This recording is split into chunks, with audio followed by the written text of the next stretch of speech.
All right, let's move on. Uh, as I said before, next up is Josefin Westborg.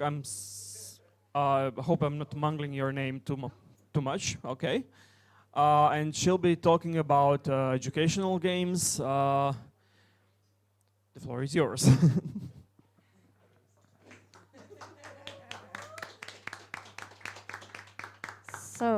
Okay, we're going to talk a bit about Edu-larps now. So first I'm going to talk a bit about me so you know who I am, why am I standing here.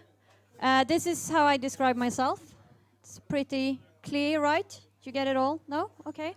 Uh, I have a bachelor in educations. So that's also where I come from. I'm definitely a feminist. I talk a lot about that. I'm a game designer. I have studied game design and I work with that. I do a lot of project management and studied that. And I'm most certainly a nerd. Um, absolutely. And the last 8 years, I've been running Livebyrån, that's the LARP bureau. And we work with educational LARPs and also like just LARPs for fun. And actually, Livebyrån is the part where we work with more youth and children, but we also have a part where we work with, it's so weird, because if you say we work with grown-ups and role play, like that gives a totally wrong idea to people. But we can't just say companies, because it's not just companies, it's also like municipalities and like so we end up saying for grown-ups anyway, and you just have to deal with it. We are 3 people at the office. It's me, it's Gunnar, and it's Sara that are doing this at the moment. And I'm going to give you some examples of what we do. But I'm going to start with talking about what is the difference between an edu-larp and an ordinary LARP. And there is a difference that is quite important. And it's not about that you can learn stuff from it. Because you can learn is... No? Yeah? Fine. You can learn stuff from basically anything. Like most LARPs you go to, you probably learn something. But when you do an edu-larp, you are designing the LARP for a specific learning outcome. You have something specific you want them to take out of the LARP, and your design evolves around that. So that's the main difference. This is how we do it. Usually we come out for a day or half a day, depending on how old they are. If they're 6-year-olds, we're not going to be there for a full day. And we always start with some kind of drama exercises and talking about what is LARP, because not everyone knows that, as you know. And we do drama exercises to show them that cooperation is very important in what we do, and how do we do that? How do you play a role, a character? What does that mean? How do you show that? Can you use your body maybe? Yes, you can. So we practice that. And we also practice how do you create gameplay. It's about saying yes. It's about having fun together. And then we do a short, like, these are the rules. Stay in character. If you need help, you can come to us, and so on. And then we run a LARP. And then we do a debrief post-game discussion. And when I say I design an edu-larp, I mean this. I do not mean the LARP part. I mean this. Because one of the things I hear a lot about, like, LARP is awesome because you can learn so much from it, and you go into character and then you really understand how it's from someone else. Yes and no. Because there has been a lot of studies made, not specifically on edu-larp, but connected to both digital games and drama. And what we actually found out is that if you are really immersed and really into your character, you learn less. Yeah. And that goes for digital games too. If you're really into like the gaming spirit, then you look at the system and you learn about how does the system work. You don't learn anything about the theme. That's like, I move this red box to the blue one and that gives me more points. You have no idea what that says. And to handle this, that's why you have to have the debrief.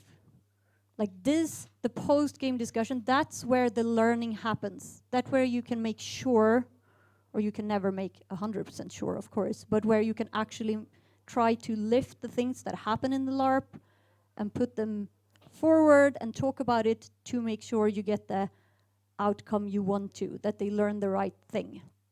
And this gets especially important in LARP, because usually we want drama, right? And that is true also when we work with kids. We have different fractions, we have different groups that want different things. That means if we don't after talk about, like, what did your group want to do? Why did they want to do that? What happened? And what did you want to do?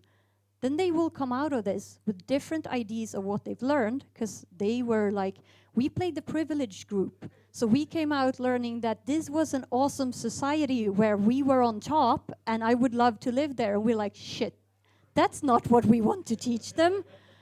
That can happen if you don't have the discussion and actually talk about, and what does that mean for everyone else? How was their experience?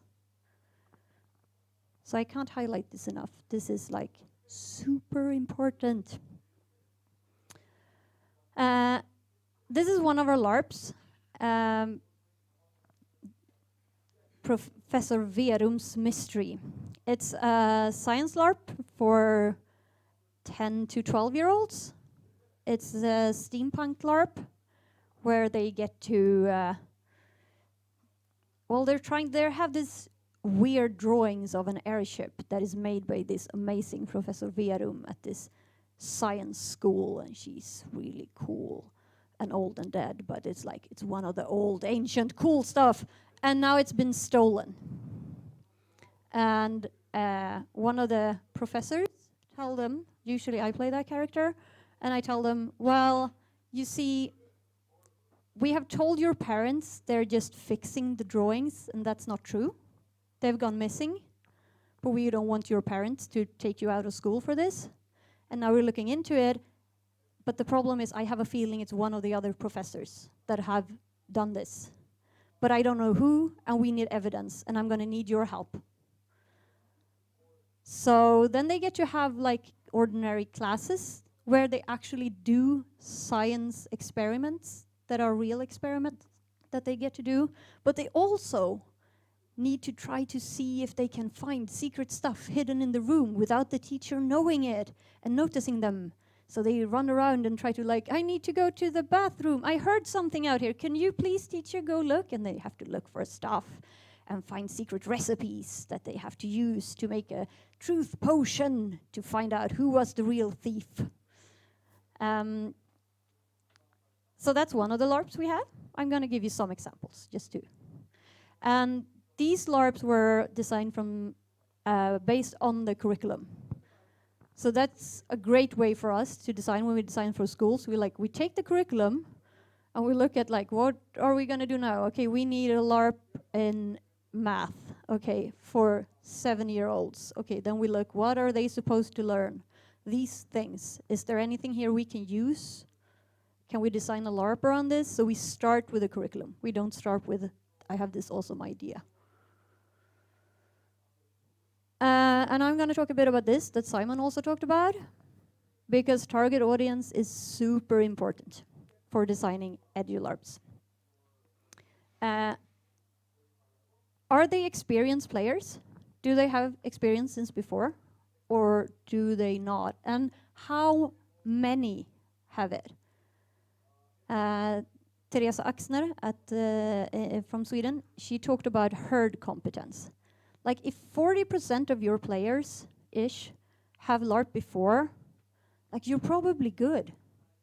The rest of them will just look at the people who have LARP before and try to do what they do, and you're good. But when I come out and I have 60 14-year-olds that have never LARPed, they only have like me and my colleague to look at, that's not going to be enough. They don't know what to do. Then you need to design around that. Age is a very different thing. Sometimes someone asks us, can't you do like this great LARP for like children? We're thinking maybe 5 to 13, where they also can bring their parents. And I'm like, yeah, but it's not going to be a great experience for everyone. Like you need to, like, where do you want me to focus? Because that's no. Interest, of course, what are they interested in? That goes for most LARPs. And experience compared to expectations. Because if I'm really experienced LARPer, I will have an idea about how a LARP should be. That means I will expect certain things. And I have seen this happen in LARPs that are just ordinary LARPs, where they also want people who have not LARPed. And then they get a lot of LARPers who get really pissed because it's kind of railroaded. And they're like, I want to do whatever I want to do, and I can't do this, so this was a bad LARP. Well, if you want to do a LARP where a lot of people never have LARPed before, and you might end up with 90% never have LARPed, and you say do whatever you want, that's not going to work.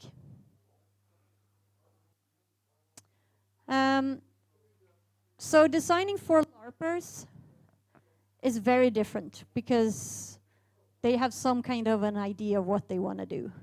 I mean, you know LARPers, you can say like, okay, you're a family, your brother and sister, and your dad is sick, and you just had a huge fight about to deal with this, go. And then you come back 2 hours later and they're still going. You can't do that with someone who has never LARPed before. Because they're just gonna look at you and like, what am I supposed to do? Also, kids and adults, different things. Also depending on the age. Like working with young children, like some ways super easy. Like they get the idea of playing, going into a character and having fun. Not as much of the whole, we have some kind of narrative where we're going, they're more all over instead. So you need to like herd it in. With grown-ups, it can be harder for them to go into play mode. But you don't need to, like, they're not gonna go running in a totally weird direction most of the time. They're gonna try to like see that there's some kind of story here, which helps. But you need to prepare them in a different way. We also works a lot with specifically schools. That means the kids haven't chosen to LARP. They're not there because they're interested in LARPs or in the story. They're there because they have to, because it's mandatory, because it's illegal for them to not be there. That's not the best motivation for going into a LARP. And you will have a bunch of them, especially when they're 14, that is way too cool to play. And that will affect your design. And also, at least in Sweden, we have a lot of kids with special needs in the ordinary classroom. And since they are supposed to be able to do this, we need to think about that when we design. Because we might have a couple, like someone in a wheelchair, we have someone with ADHD, we have someone with autism, we have someone who is hearing impaired, and they will all show up and are expected to be able to play your LARP. It needs to work for that. This is a historic LARP for younger kids from 6 to 9, where they get to travel back in time. And we have 3 episodes, so depending on what they're studying, they could go to the Bronze Age or the Stone Age, or what's the last one? One more, sorry. And we solve this because you always have the problem, especially with children, when you play, like, now we're gonna go back in time. They don't know stuff about, like, the old times. which means they will talk about stuff from our time because they don't have a concept yet. That's kind of what they're there to partly learn. And I know a lot of museums have talked about this as a problem. Because now we're going to pretend we're all Vikings. And the kid's like, I have no idea what Vikings did. Now I'm going to start talking about YouTube. And it's like, no. And how do you not break the illusion? So we just do the easy way. They're from this time. They travel back in time with me playing Time. I'm actually Time. It's awesome. It's like my favorite character. She's really cheeky. It's awesome. And she has been going back in time to barbecue because it was a nice thing to do and not a lot of cars and stuff. I mean, the Stone Age, it was so much nicer. It was warmer. And then it got dark. And it might have been like a huge wolf or something. I didn't stick around to check it out, okay? I left. But I also left my barbecue stuff there. And that's not great. If someone would walk up and find modern barbecue stuff in that time, so I kind of need help to get it back. So I would need a bunch of adventurers. Oh, you're all adventurers! Great! No one told me. Awesome! And I happen to have a bunch of clothes here that are kind of your size to travel back in time. They're like, how did you know that? I'm like, I'm Time. It's great. I can like get away with anything. And we do some improvised magic thing and go back in time, and they meet other characters from that time, and they need to think about, not talk about stuff from our time. So they can like police and help each other. Like, shh, no, they don't know what that is. You can't talk about that. Right, okay. And then of course they will end up talking about modern stuff.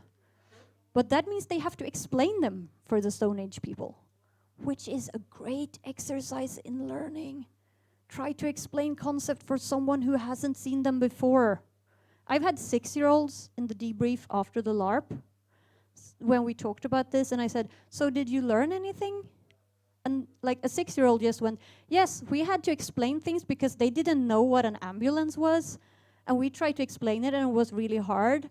And that is actually really good because sometimes we have people coming here from other countries that might not have ambulances, and then you actually need to explain it to them. I'm like, what? You're 6. How? How did you even? Yeah, that happened. That was cool. So that's a LARP we do. What is really important is also my aim and goal. Why am I doing this? And what are we doing? I'm going to give you an example how we would describe it. So if the aim is to work with power structures and bullying, that might be, this is what we want to do in this LARP. But that's kind of fluffy. Like, what does that mean for the player? Then we also put a goal. So the goal is that everybody should have felt lonely sometime during this LARP. And they should remember a bullying situation they have seen or been part of. That's the concrete goal. Like this we can design. We can make sure that we have a scene where someone needs to leave the room. Then they're going to be alone for a little while, and we can switch that around. We make sure that happens. And these should correlate to what you want them to learn, not what is the most cool story. So, LARP as a method for learning. What is it good for? It's not good for everything. I know we as LARPers think that, but we already love LARP.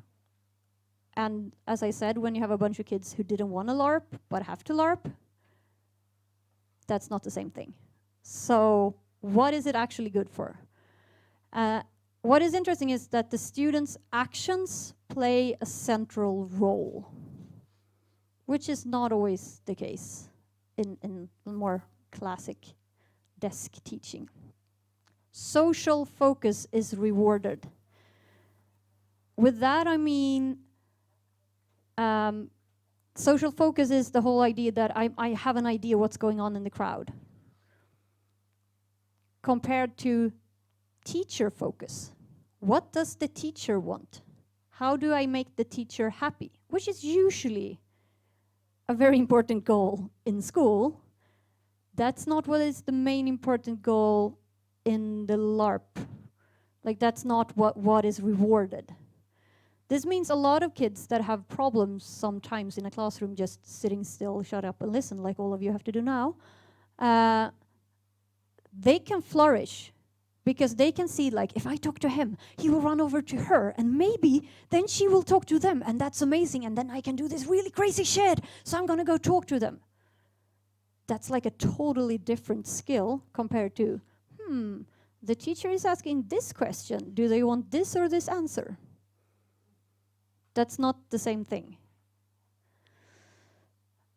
And the prolonged quiet concentration is not the, which is also very different from like what we're doing now. And this means that some of the low-performing students might actually receive new constructive roles in the group. Because some of these kids that can't sit still and be quiet for forever are fucking magic when you put them into a LARP. I've had teachers going like, what just happened? I've never seen anything like this from this student ever before. It's like, yeah. For some students, the situation becomes difficult. For the ones that knows that there is a right and a wrong answer in school,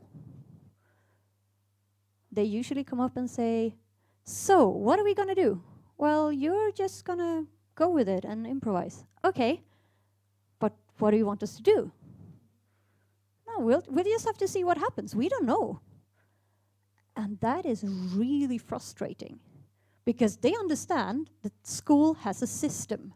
I understand how the system works. Great. And then they can't apply it because this is not the same system. Which is really good because, you know, the real world, you kind of have to, it's not always the strict system. Sometimes you have to just go with it. And that can be difficult. So LARP can be great for all of this, also giving an idea of like seeing complex social structures. If you want to teach like hard facts, I wouldn't use a LARP. Like you can do that, but there are other methods that are actually better for teaching hard facts than LARPing. So it's a tool, but know your tool.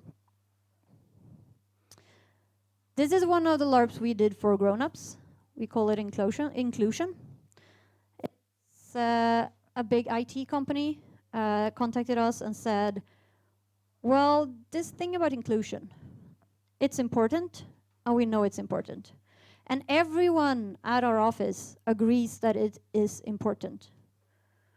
But when we ask people working here, we see that people who have moved here from another country and women are not as happy. How do we change this? Because everybody here like gets the theory and wants it to happen, but how? Like how do we understand it emotionally? Which is great for us because we can do that. We can come in and we can work with characters and we can put them in situations like, how does it feel to be the one that has to be the really person saying, should we really talk about this? Is this okay? Because usually it's just speak up, it's not that hard. When you're that person, it's hard. And if we can make them be that person, they're gonna see it's hard. So that's what we did, which was great and fun for us, also for them. So I'm gonna look at some of the challenges you meet with designing an Edu-larp. It's the whole fun versus fact. Because I keep talking about like what do you want them to learn, but you don't want it to be totally boring. That's not the point. You need to find a balance. So you need to try to make sure that it's fun, but also if you end up sitting, okay, this part makes it so much more fun, but it actually works against what we want to teach them, then it goes out. Don't keep it. In the science LARP I talked about, we had this fun thing where we realized, okay, they're gonna use a recipe and they're gonna do a potion, and we're gonna make fun and say, okay, so you need 1 cup of this. Okay, how much is a cup? Well, this could be a cup, and this is also a cup. So it's not a specific measurement. It's funny and silly, but we realize we want to teach them that when you do chemistry, it's important to follow a recipe. Then it's really stupid to have the fun, crazy teacher that says that a cup could be whatever. That's actually teaching them the wrong stuff. They will be confused. That's not helping. Okay, so that goes out. Even if the kids thought it was hilarious, it goes out.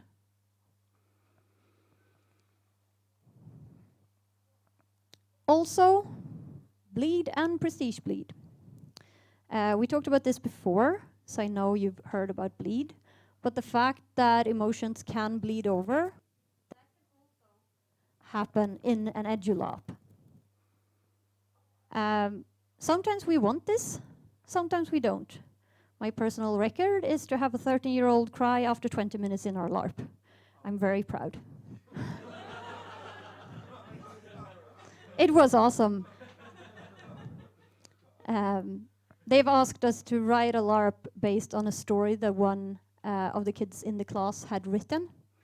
And we were like, great! They won this novel kind of writing competition, and what they won was that we were going to do a LARP based on what they had written. And we read it and we realize this is about self-destructive behavior and suicide. Okay. It's also fantasy themed, but we can't just, so we're gonna do a fun fantasy LARP. That's not respecting what they did. We need to deal with this, but we also need to do it. They're 13, we need to handle this in a good way. And of course, we had a dialogue with the teacher about are there issues with this in your classroom? We got the best answer we could get. Not that I know of. If we had gotten a, no, that's fine, I would be, not so sure you know that. But we got a no, not that I know of. That's a good answer. So we went ahead and we started with a memorial scene for their main character that had actually committed suicide. And we had a picture of my colleague's son, who's the same age. And it was sad music, and it was hardly 20 minutes in, and the first kid started to cry. And we took them out and are you okay? They're like, yes, yes, yes, it's amazing. It's just very moving. I'm like, yes! This is what we want. This is good bleed. This is not bad bleed. This is awesome. But stuff can come up. You also have prestige bleed. Very common among teenagers. That means your character lose prestige in the LARP. You think you lose prestige, and you get really pissed. That usually shows by them being totally unreasonably angry out of nowhere, or all of a sudden going, I'm not going to do this anymore, I'm not participating. Out of nowhere. Usually that means their character will put down, and they don't see the difference between them and their character. What we do is we take them to the side and we talk to them and ask them what happened. And then we start talking about the difference about character and person. And then usually it's fine. But that can happen. So if they get unreasonably angry or just all of a sudden don't want to be, what happened is usually their character lost prestige in some way. And it's okay. And the whole thing with roles and characters, the abstract attributes, me as a really Nordic LARPer can love that. You're this angsty teenager that had a hard life and you're having a fight with your mom. I'm like, yes, that's really abstract. That's really, really hard to play if you never LARPed before. Archetypes makes it easier. Also, to use something that have a collective perception. Like we have an idea. If I say, you're the strong wizard who is always slightly angry, you get some kind of picture in your head. So much easier to do. Like that helps. And we have more stereotypes in like fantasy, and now I don't just mean like fantasy, but fantasy as the wide fantasy, also science fiction or whatever. Like, but that can also sometimes mean it's more expensive. Like, if I'm playing a random person in my age, I can take something from my wardrobe. Fantasy, more expensive, need to get stuff. And when we come out, we bring everything. They don't have to have anything. I bring like clothes for 60 kids. But that also affects like what are we gonna design. But that really helps. This is inspired by many different things with schools that have magic. Where they go to the magic school called Draupner, which is actually a LARP about learning English. So they have a visiting teacher that only speaks English, which is usually me. And then we have the janitor character, that is one of us, that doesn't speak a word English. And then we have their actual teacher that kind of can do both. And then the kids have to interact. I will have like extra classes, and the teacher that know the class will help translate what is needed, but not translate everything, because usually they know some English. So since they know the class, they can like pick the level of what they need to translate. And of course there are, maybe I'm just after a really important magical artifact and not at all care about their stupid school. Might be the case, but I would of course never do that. So they will have to figure that out. And we also love to play that me and the janitor, that there is some kind of love story going on, to use the kids to like try to translate between us since we can't speak. And it's very fun because the janitor character speaks Swedish and try to put in English words, or just do like weird Swinglish words that doesn't exist, that just becomes wrong, so the kids can laugh and feel, I can be so bad at English, but I'm not that bad. Like, that person sucks, which is really good also.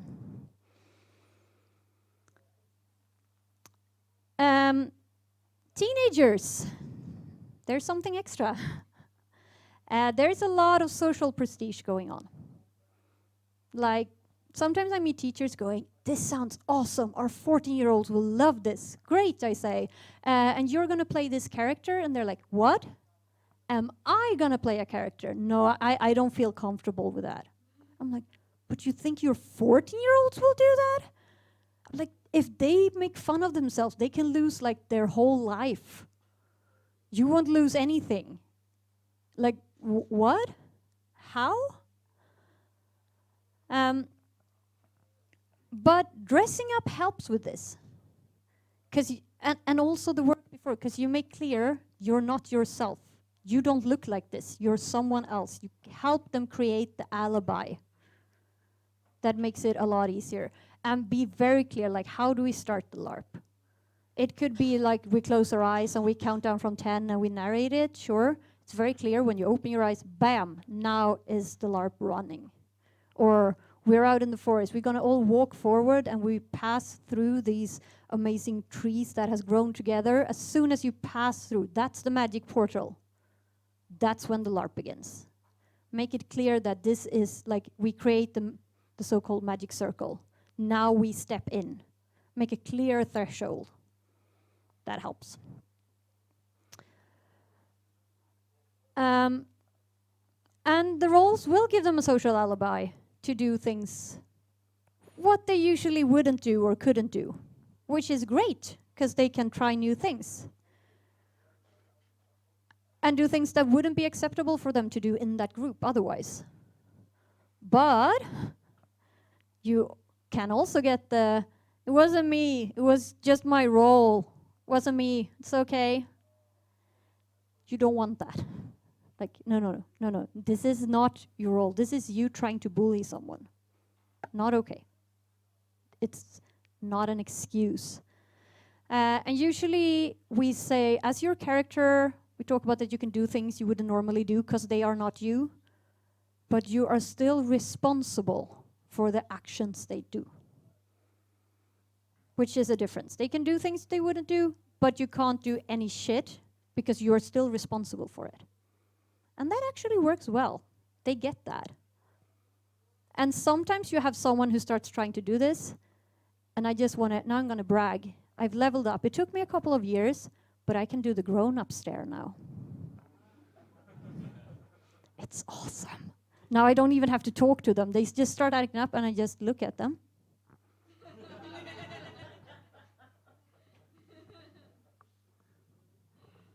And that's enough. That's done. Like, done. Good.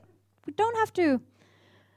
Otherwise, what you can do if they actually start to act up is always take them to the side, because you don't want to talk to them about this in front of the group, because it's awkward for them, and it stops everything. So we bring them out, and we say, usually I start with saying, I see you're trying to have fun right now and going with it, and I love that, but right now it's a bit over the top. We need you to back it off, because it's slowing down the LARP, and if we had the whole day, it would be amazing, but we don't. So we need you to step back and tone it down, because right now it's disruptive. Can you do that for me? And usually that's fine. If they keep doing it, then you take them aside and say, now you're actively destroying. That is not acceptable. And this can happen like before the LARP starts. And usually we give them a choice. We say, either you stay and you're a part of this, and you don't have to like it. Like, it's fine if you find it totally boring, but you stay and you try. Or if you feel, I can't do this, then you go talk to your teacher. And then you will get some kind of home assignment instead, or maybe you will go and have a lecture with another class, but you're not going to stay in here. And then usually they go, no, it's fine, I can just stay and watch instead. No. You're not going to sit here and judge everyone. I don't say that, but that's what they're actually trying to do. I'm like, either you participate and you don't have to like it, or you're going to do something else. It's fine with me, whatever you choose, but it's either or. I would say if I have 60 14-year-olds, I usually have one kid like this. And we have this conversation. And I would say 90% of the cases, when they realize this is not going to happen, they take part in the LARP. And it's not a problem. You have 10% that actually chooses to, I rather do something else. And that is also fine. But that is why it's also important for us to, before the LARP, tell everyone, we are at times going to take you, maybe come up to you and say, I need you to come with me. And sometimes it's because we need to inform you, and sometimes it's because, wow, I got this great idea. You did this really cool thing. Do you want to play on like being dragged out? Would that be fun for you? So they don't think that every time someone is picked out, it's going to be someone is going to tell me I did something wrong. Sometimes we actually pick people out to give them a choice to make a really cool scene. Because then they also will follow you. Because it might be that they get to do something awesome, which is good. And that also happens, which is so fun. So how do I make them participate? Like when I have those really cool ones that are way too cool to play, well, you need to make them feel safe. They need to know what to do. They need to have some kind of idea, like, what am I going to do? But don't give them too much, because then they will be stressed. Do I need to remember everything on this character sheet, like in my head? Because that's not going to happen. And then we were supposed to go there, and we were supposed, and what was that? Like, don't give them, like, give them exactly what they need, but not too much. And that's hard for us, because we're LARPers, and we love to talk about our worlds, and like give loads of info, because it's fun. not in this situation. This is our latest LARP we did, which is a math LARP for 6 to 9-year-olds. In Sweden, you actually start like the first grade of school is when you're 7. So this is preschool sometimes. So we needed to design a math LARP that could be played by kids who never studied math at all. Or kids that had done it for 3 years and it need to still work. It's really fun. I'm gonna play it on Tuesday for the first time. My colleagues have played it a number of times, but I have been away every time we had an order for it. But they're playing agents, important secret super agents. But something has gone wrong. There has become a decimal error. And this special branch, everyone was, since they were the super elite, they are between 60 and 100-year-olds. But something went wrong, and all of a sudden, when we come into the room, they're like between 6 and 10 all of a sudden. It's a decimal error. More fun for the grown-up kids. Because they don't understand it. But it's okay. They know that they were grown-ups, and now all of a sudden something went wrong and they're kids, and we need to fix this. So we put them in like grown-up clothes that are way too big, which is super cute. They're adorable. And then there are different types of agents, and they need to go through different stations where they need to solve math problems. And then, of course, they have to be on a very low level. So in this age, it's a lot about like sorting stuff. So we want you to stand from like the shortest to the tallest in a row, and they have to solve that. And all of this is input that we put into our computer, our magic weird computer, where we get out different solutions to try to figure out what's wrong, and then they have to test these solutions, so they come up with a hypothesis of what is maybe the problem, and then they try it, which is actually also math and science. But it's done through like clapping your hands or doing a small little dance and see, do you get a green or a red light from the computer? Does it work? And then they realize the problem is that the robot, that of course is one of us playing the robot, also happened to have a decimal error. So now it gives out wrong output. Like everything we get from it is false. So we can't use that. So if you just ignore that one and use the other things we get out, we solve the problem. And this works great. And I mean, this is with like all the workshops and the LARP and the afterwork, this is done in like 3 hours.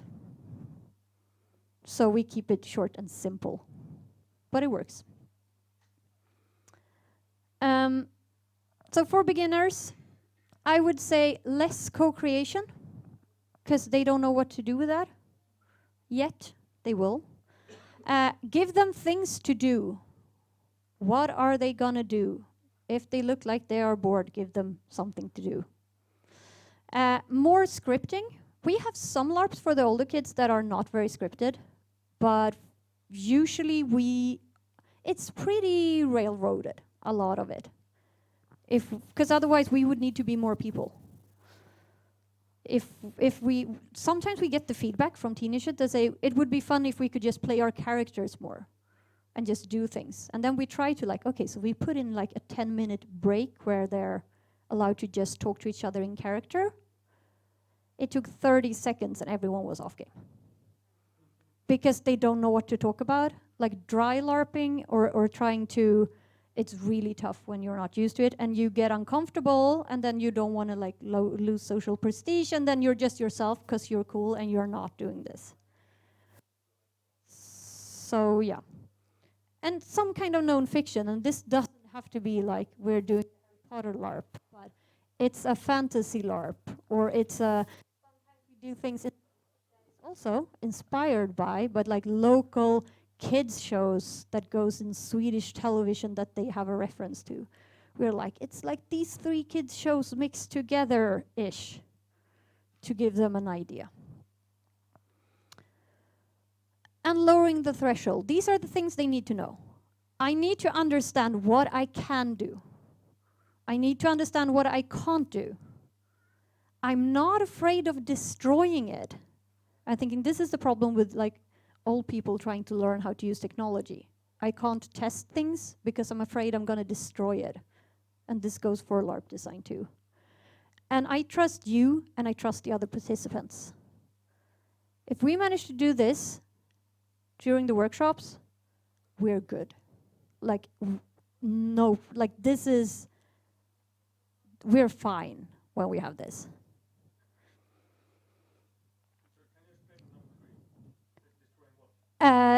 They're not afraid of, like, but I wanted to go talk to him, but I didn't think I could, because maybe that's not what the story was about, or maybe I would, so I don't do it, because what if it doesn't work? It's like, I don't know, I don't try it. And we haven't said you can't do it, we haven't said you can't, don't, but they don't need to try, because what if? One of the things we usually do is we say, when we LARP, we tell them, when the LARP begins, we are going to LARP in this room and the room behind. We're not going to go upstairs. We're just going to be in this room. There's going to be fighting in this LARP, but that's just going to be verbally. You're not physically ever going to touch anyone. Okay, so I'm not going to, then I know that I can go in there and I'm not going to break the LARP if I do that. That's fine.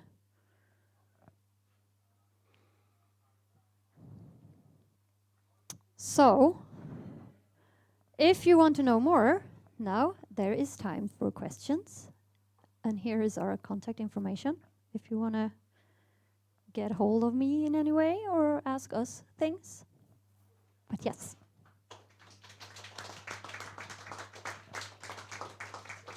All right. Thank you, Josefin. Questions?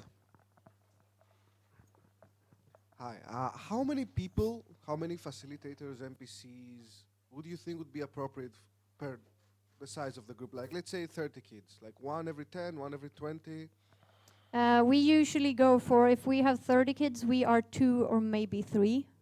But that is for a classroom. And then we expect 1 teacher to also be there. And we also are very clear that we want the same teacher through the whole process. Don't switch. You would think this is obvious for educators that know about group process, but it's not always. And sometimes it's also hard for them with schedule and stuff, so you need to be very clear with that. Because we've been in situations where they're like switched out people in the middle of it, and that's not very good. It's okay with like the 9-year-olds, they don't care. But for 14-year-olds, that can be a huge problem, depending on the group. So that's also good to know. Thank you. Anyone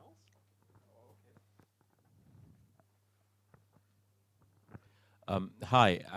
How did you establish the initial connection with the educational system in Sweden? I mean, thinking about what you have just spoken about occurring in the Balkans, seems like science fiction to me, because since I work in the educational system in Croatia, I know that this wouldn't be possible. As in, our teachers, our Ministry of Education simply wouldn't consider this serious enough to be even considered as a tool in education. There are many things here. If we're just looking at the economic side of it, we are in a luxury position, because in Sweden the government puts away money for culture in schools.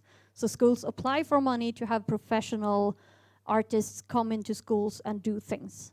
So that's the money part. We're very lucky there.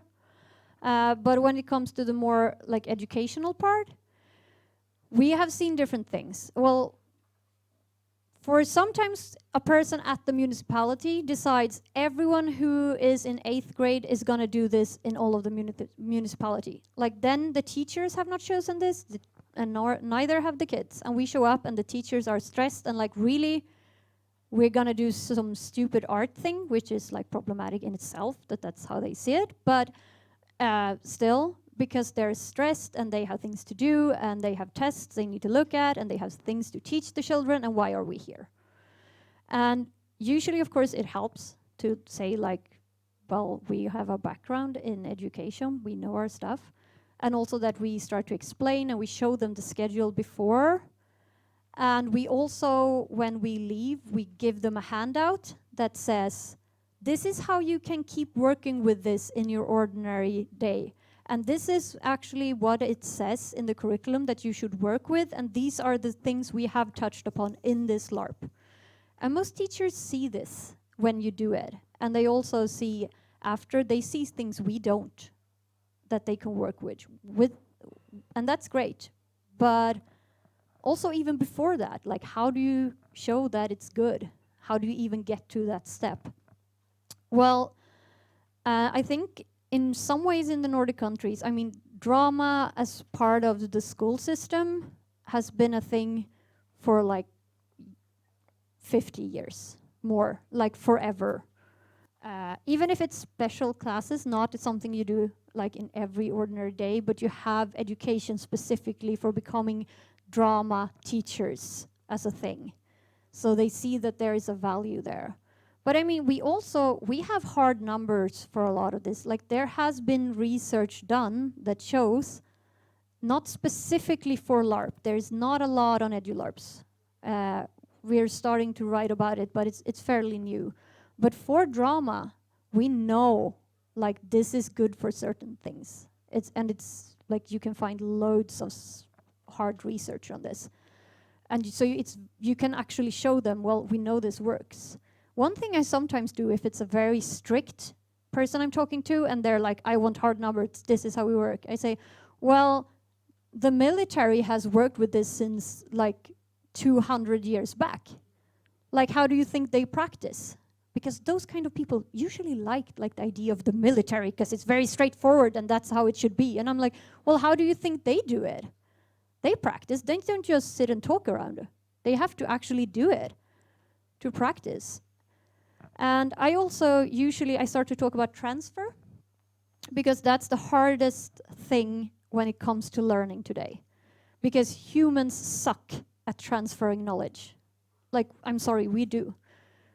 You can see this very clearly when you have kids being great at math in school and you come home and you're like, you're going to do this recipe that's for 4 people and now you're going to do it for 2. And they're like, I don't know how to do this. I'm like, you are great at math. It's just like divide by 2. And they like, we can't transfer. It's such a situated knowledge.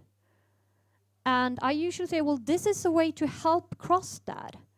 I mean, I can't promise they can cross it to everything, but by taking the knowledge we're giving them and putting it in a context where they have to use it, and we help to show how they can move it between different areas by letting them actually do it,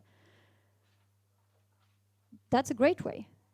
And sometimes you hear people also say, why do I have to learn so much math in school? I'm not going to use it. We're just sitting here and like just doing numbers. Well, then let's make a spy game where they have to use it in situations that also could be in everyday life. Maybe not stand in line in height, because, I mean, but that's for 6-year-old. But we could actually show why it's important. What role do you have for the teachers during these labs? We usually have at least 2 teacher roles. We have one that has a bit more actual, like MPC kind of thing they have to do. And we always have one role that can move around freely. Like in the Magic School LARP, they play one of the teachers play one of the professors. So they have some of the classes with doing small scenes with the children, and we give them clear instructions. You're going to do this science experiment. It takes you 15 minutes, and then I'm going to go get the kids, and you're going to be done. And then you have to do it again with a new group, and they're like, this is fine. This is what I do. And the other teacher, we always want a role that can move around. So if they have someone who needs special help, they should be able to help that kid.